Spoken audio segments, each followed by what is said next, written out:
Welcome back, benchwarmers. The march to a three-peat is in its final stage.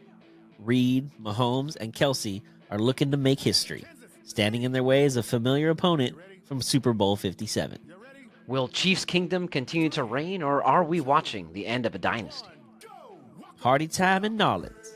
I'm Corey, jealous Titans fan. I'm Brendan. It's not about I, and this is RV from the Bench.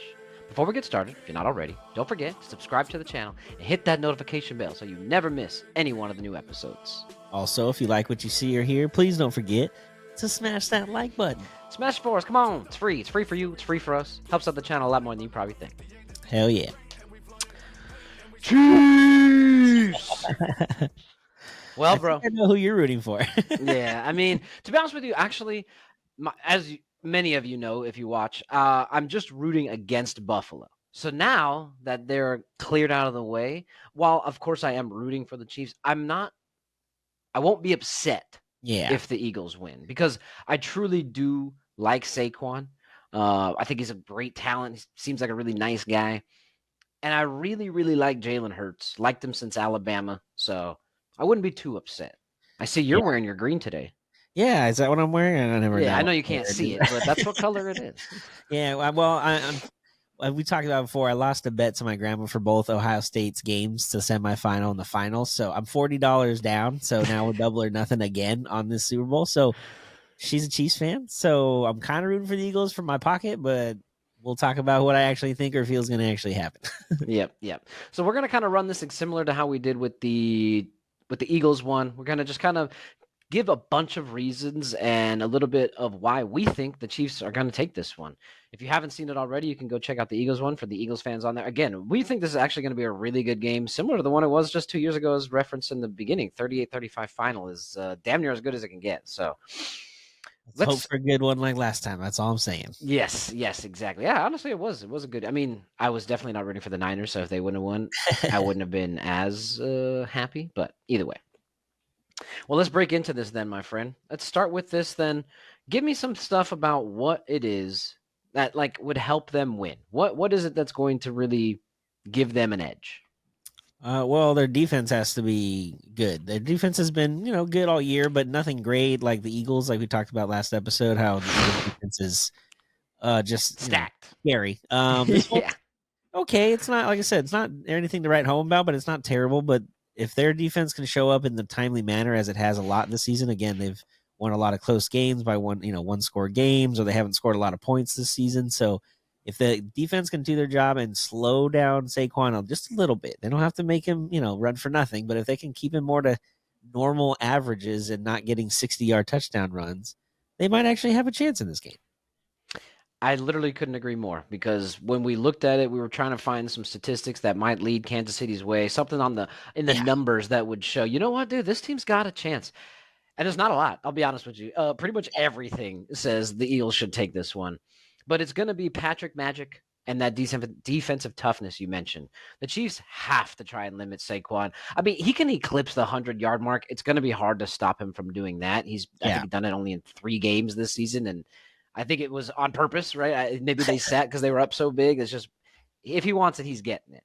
The thing that I think they need to ensure is that that 100 yards doesn't really come on those 60-yard touchdown breaks, a 50-yard one where he's shaking 3 tackles. Yeah. Because like we talked about in the Eagles episode, that could be extremely debilitating to a defense, just seeing the guy like, man, that guy started back there and he's all the way over there. And we went out there for 3 plays, and how did they score and get 65 yards on us? What happened to us? So, that is debilitating and just it can completely tear you guys down and not have an opportunity to continue on to play or even try. So, again, they have to slow him down just a little bit. Again, don't have to completely shut him down, but make him just a little more average if you can. Yeah, Patrick's going to have to do work too, though. I mean, to be honest with you, if he could keep the drives going, it keeps the ball out of Saquon/Jalen Hurts' hand, gets that defense tired for late in the games. It was Greg Jennings he was talking about, because he's played in the Super Bowl, obviously. They're long games. They're longer. In fact, by the end, the defense is way more tired because it's a 4-hour regime. Granted, a lot of it's sitting waiting for a halftime show, but it's just an extended game. There's so much energy and emotion that goes into it. The defense is gassed at the end. So that, Mahomes better start working them early. That way they can try to, if they are falling behind, like he does in most Super Bowls, it seems, they have that opportunity to come back. Oh, Mahomes going for another one. What are we doing here? This is Yeah. crazy. The Chiefs posted something this week, just a picture of him, getting ready for Super. Just your annual Patrick Mahomes Super Bowl post. Is like, damn, it really is becoming an annual post where Patrick Mahomes is just playing in the That's Super Bowl. so crazy.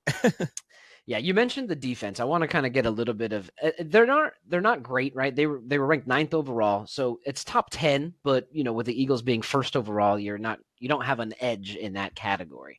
The one thing that Spagnuolo does well is he's super heavy on the blitz, which could help because they are fourth overall, 31.6% of the time they blitz for the fifth best pressure rate at Okay. 26.1%. So the only problem is that Jalen Hurts can move his legs. So if depending on the angles they're taking, it could lead to some yardage, I guess you could say, for Jalen Hurts.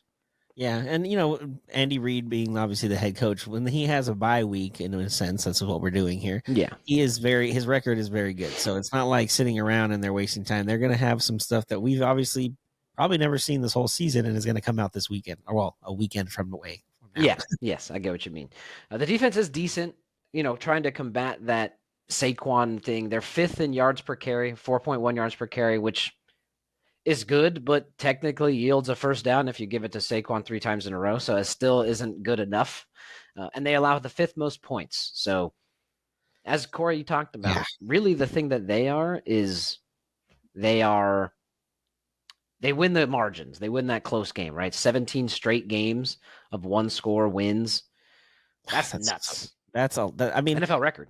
yeah, well, I would hope so. At that point, that's so many. Because I remember, what was it, 3 years ago when Kirk Cousins and the Vikings had a similar regular season record where they were like 10-1 in one score games, and then as soon as they got to the playoffs, they lost right away. So you kind of figure at some point it's going to go the other way against you, but the Chiefs somehow always find a way to get a win late, especially like you said, coming back in a lot of these Super Bowls they've even won in the previous years. So if they're down 10, even 14 in the third, they're not done yet. Like, this is one of those teams like the Pats back in the day. Until it says 0 on the board and they're have less points on their side than the other team, it's like almost hard to even pick against them. Although a lot of people did count out 28-3. That kind of was Yeah, like, well, I mean, there's no yeah. coming back from that. I mean, But who Tom would? did it, baby. All right. Okay, so let's get into some a little bit more nitty gritty here. I think this is kind of an interesting one for this team because there's so much talent on the Eagles. Picking who the most important player is kind of hard because honestly, they're so stacked. It's just like, who do you pick? A little bit less here. I'm not saying the Chiefs aren't talented and they're extremely well coached. They just don't have some of the big names or as many big names as the Eagles. So, Corey, I'll have you start. The most important player for the Chiefs this next weekend. It's Pat Mahomes, man. I don't know Yeah. how else it's going to not be him. He's, like you said, he's always coming from behind and getting these wins late in the playoff games and winning one score games all year. So it's going to come down to his arm at some point, or they're going to have to either the game's going to come down to a defensive stop at the end for the Chiefs, or Pat Mahomes has the ball last and he's going down to get a win. Those are the two options, because every game is close and it always comes down to the wire. That's what we're going to do. But it's Pat Mahomes, because if he has that ball last, whatever he does down that field, I mean, it will write history technically, depending True. on which way it goes down. And he doesn't need a lot of time. Ask Josh Allen. Yeah, seriously, does not need a lot depending on the score. Even again, until it says 0, I wouldn't even count them out. They have 8 and they have the ball with 10 seconds left. If they can score a touchdown and get a 2-point Two-point conversion, conversion. We're it's moving to overtime. possible. Yeah. Okay, I'm gonna try to be a little bit different because Patrick Mahomes is kind of like you. I mean, Saquon was the easy answer for the Eagles. Patrick might be the easier answer for the Chiefs. I'm gonna split this one a little bit. I know we're supposed to pick one player, but I think these two are very key. I'm gonna say Chris Jones and Oh, Trent McDuffie. yep, If the main thing the Chiefs need to do is stop Saquon, well, then the most important players have to be on the defensive side of the ball. Jones, an animal up front. yes, He needs to be blowing up that line of scrimmage, forcing Saquon to stretch wide, get most of his energy out, trying to get around the line instead of getting up the field. And the other thing is, there's going to be times where the Chiefs are going to need to sell out to really stop the run because Saquon and Hurts can move the ball on their legs, yeah, which really puts a lot of pressure on the corners, namely McDuffie. They become huge factors in trying to ensure that A.J. Brown and Devontae Smith don't get loose on the back end. You know what I mean? So Yeah. I'm gonna go with the main players on defense. I know we asked for one, but I'm gonna split it here with Chris Jones and Trent McDuffie blowing up the line and locking people down in the backfield. I'm gonna go with those two. If they could do it, Patrick Mahomes and the team will be hoisting number Yeah. 4. Dude, you know what's crazy too? Like I know ever since they traded Tyreek, they've literally just did nothing but go to Super Bowls.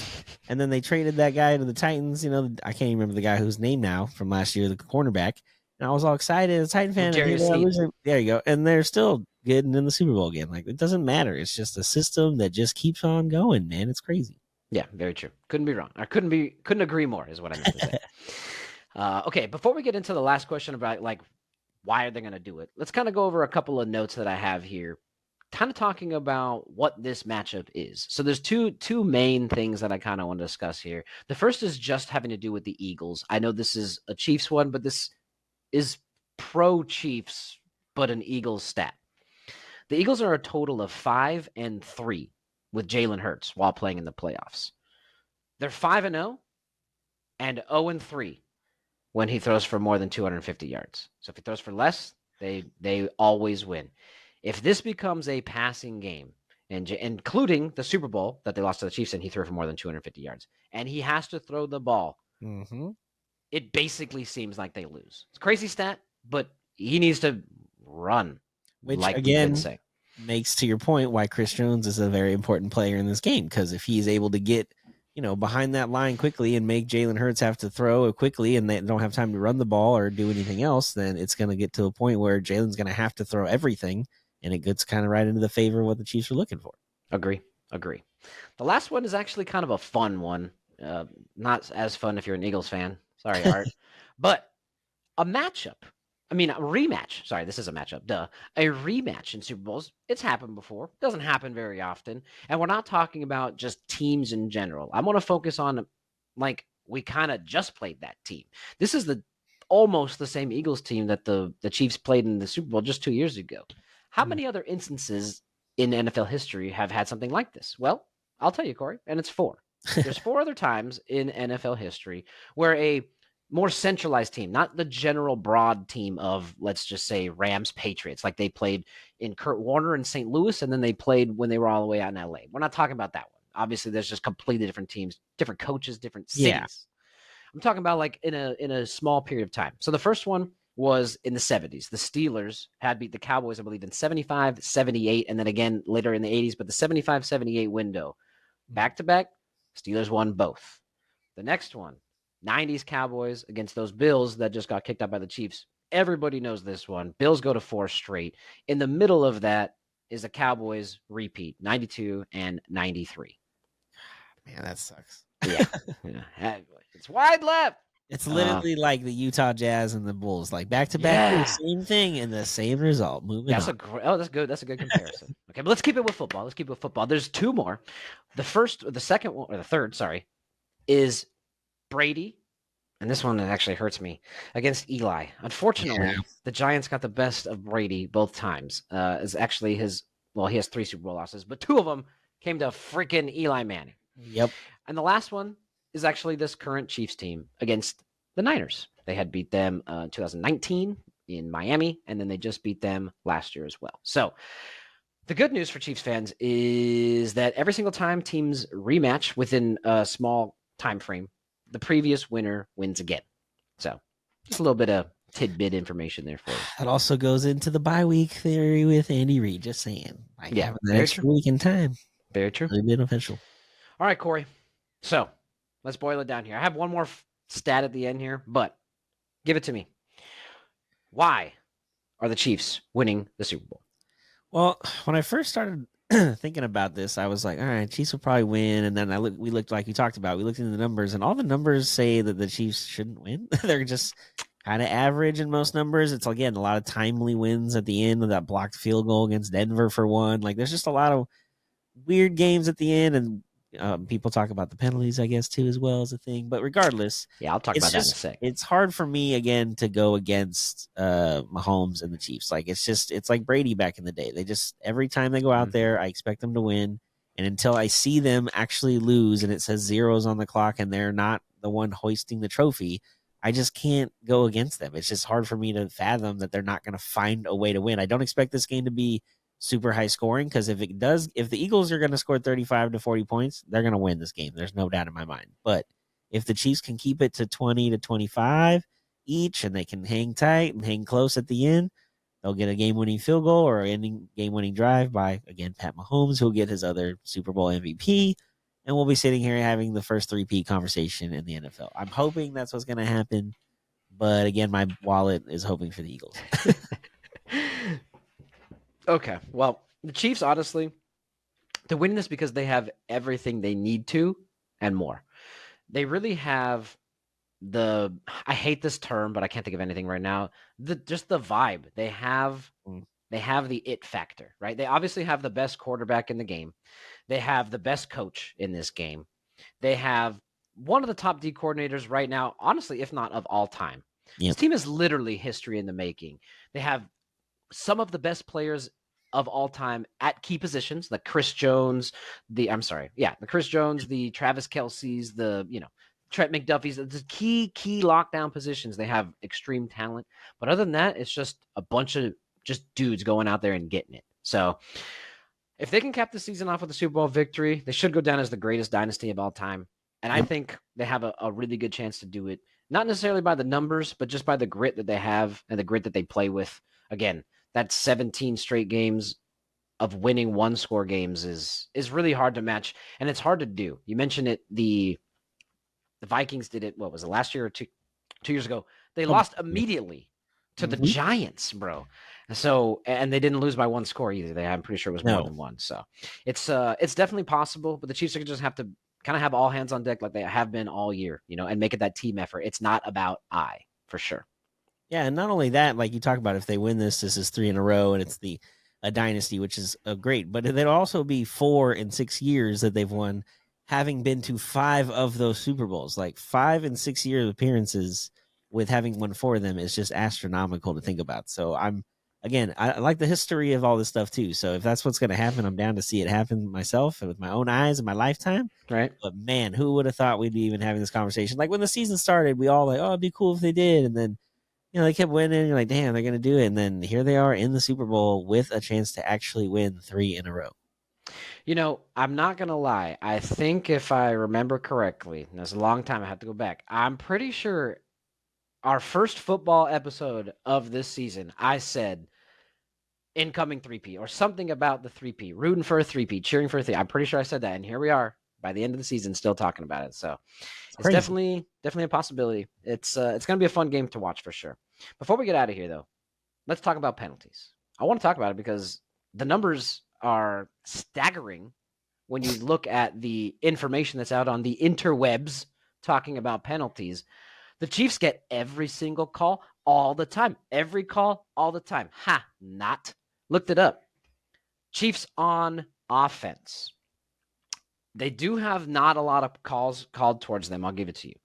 94 total penalties called on the Chiefs offense this year. That's only 9 less than the Eagles. The Eagles only had 103. 9, bro. Yeah. That's literally less than 2 hands. Flip side, ready, flip this. Chiefs on defense. How many penalties did the Chiefs receive on defense? 107 defensive penalties against the Chiefs this year. Yeah. 85 for the Eagles. Whoa, that's a big Chiefs difference. had 22 more penalties for a total of 13 more penalties than the Eagles. Yet the entire conversation going into the game next Sunday will be watch out for the refs. Yeah, watch out for the refs if you're a Chiefs fan because they obviously like Philly better. It literally says it in the numbers. I am Wow. tired of this penalty conversation.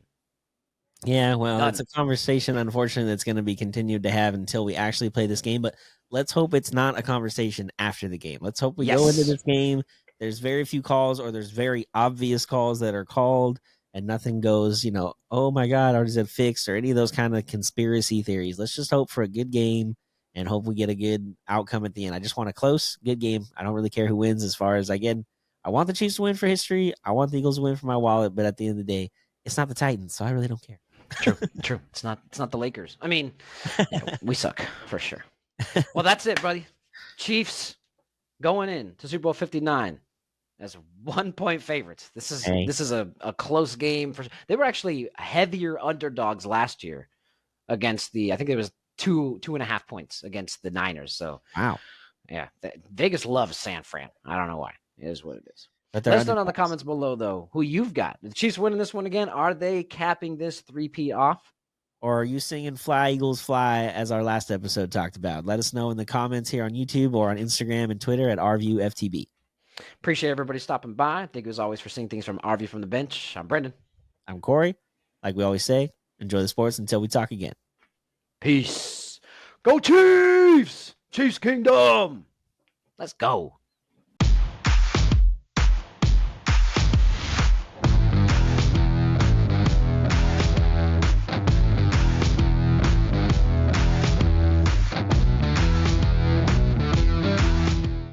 This was a Sycamore Fourth Studios production.